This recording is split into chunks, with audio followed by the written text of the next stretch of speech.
Ça va bien, oui. Bon. Alors après la Joconde, la porte entrouverte. Alors là, bien sûr, c'est normal, hein, après avoir visité le musée, c'est le bureau des réclamations. Jean-Paul Allègre, la porte entrouverte.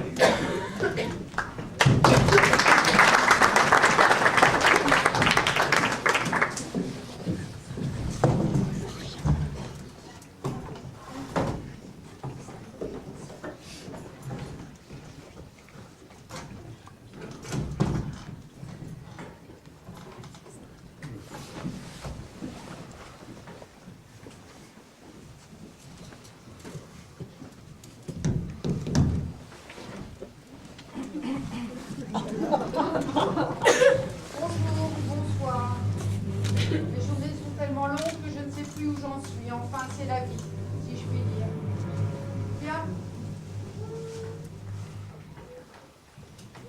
Vous êtes monsieur Untel, né le temps à Longpont, d'accord? Votre profession, monsieur Untel? Électronicien, madame. Une spécialité? Oui, les tableaux de commande d'avions. Avions de ligne, avions militaires, de tourisme parfois, mais surtout les avions de ligne. C'est exact, c'est exact. Métier de haute responsabilité, n'est-ce pas? Ouais, il faut être minutieux. Bien payé également? Correctement. C'est parfait, passons à la famille. Alors, je lis ici, marié, votre femme est toujours vivante? Bah, toujours, tout du moins aux dernières nouvelles. Voulez-vous que nous vérifions, monsieur Untel? Ouais, ce serait gentil, remarquez, je m'inquiète pas trop. Elle est toujours en bonne santé, hein. On ne sait jamais, monsieur Untel, ces choses-là sont tellement imprévisibles. Alors, madame Untel... Mais oui, toujours vivante et en bonne santé, vous avez raison, félicitations, monsieur Untel. Merci. Revenons à notre affaire. Pas d'enfant? Non, nous n'avons pas eu le temps, justement, et c'est pour ça que... Attendez, monsieur Untel, attendez. Laissez-moi finir l'examen de votre dossier. Bien. Maladie, rien du tout. Même pas de signe avant-coureur. Vous étiez en pleine forme? Pas de dette. Situation financière saine. Un pavillon. Je vois que vous aviez un crédit. Il sera honoré avec les assurances. Et puis, nous y voilà. Le 13 mars dernier, à 15h55, par beau temps pourtant, vous perdez le contrôle de votre véhicule. Vous percutez un arbre, vous êtes tué sur le coup, c'est bien ça. C'est bien ça. Mais c'est parfaitement limpide, monsieur Untel. Vous avez eu beaucoup de chance. Vous n'avez pas souffert. Pas du tout, j'ai rien vu. Et pourtant, dès votre arrivée ici, le 16 mars à 11h, vous avez déposé de réclamation. C'est d'ailleurs la raison de votre présence dans mon bureau. Présence sympathique, monsieur Untel, mais que je ne m'explique pas vraiment. Je vous écoute.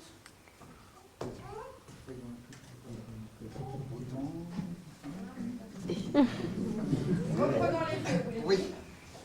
Vous rouliez trop vite, beaucoup trop vite. Je vois ici, et cela est tout à fait établi, que vous n'avez été gêné par aucun autre usager. Pas de défaillance mécanique sur votre véhicule. Très bonne voiture au demeurant, vous en étiez satisfait. Bon, satisfait, oui, enfin quelques réparations. Mais Rien c'est- de grave, monsieur Untel, et je peux vous assurer qu'elle était souvent due à votre habitude de rouler excessivement vite. Continuons.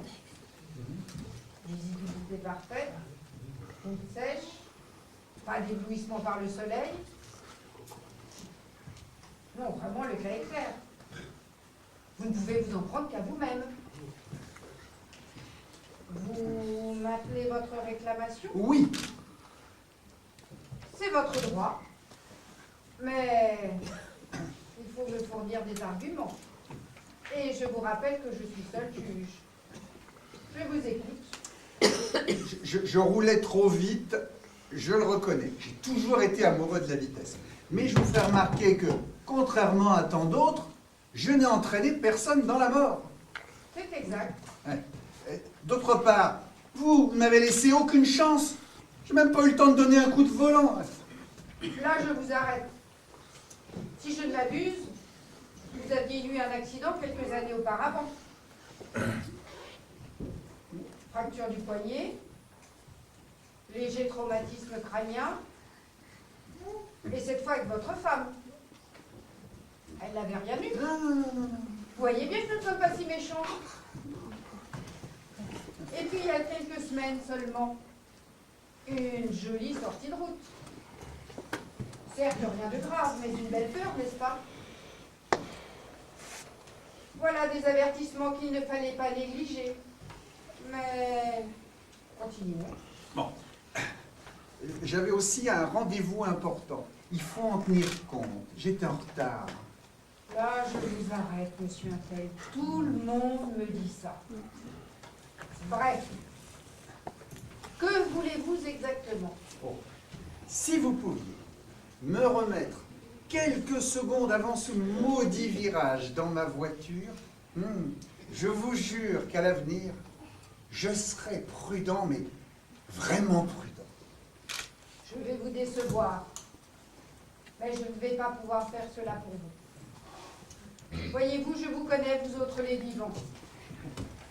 Oh, je vous range encore dans cette catégorie, vous êtes des nôtres depuis si peu de temps. Je vous connais donc.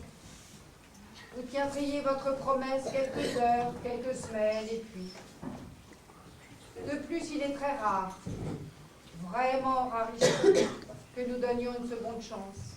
Ce n'est pas le genre de la maison. Ou alors, il faut vraiment le mériter. Et avouez que ce n'est pas votre cas. Et puis, je peux bien vous le dire, tout cela nous dépasse un peu. Il nous faudrait ressortir chaque dossier et on ne s'en sortirait plus. Voilà. Je vous ai tout dit. Ah, une dernière chose. Je peux vous révéler que votre femme sera très heureuse. Elle va se remarier dans quelques mois, elle aura de beaux enfants. Oh, je sais, cela vous fait de la peine. Vous avez encore une sensibilité de vivant. Mais bientôt vous serez content de savoir cela. Quant à votre rendez-vous qui vous faisait rouler si vite, ne regrettez rien. L'affaire de commandes automatiques que vous deviez négocier est très meilleure. Dans 2 ans en plus, elle débouchera sur un désastre financier. Par contre, votre voiture est irrécupérable. Votre femme n'aura que le prix de l'Argus si elle n'a pas retrouvé les factures de l'autoradio. À présent, vous savez tout. Au revoir, monsieur Intel. Ne soyez pas trop déçus. Ici, pas d'excès de vitesse. Vous avez l'éternité devant vous. Je ne vous raccompagne pas. Vous avez tout le temps trouvé la sortie. Bonne mort, monsieur.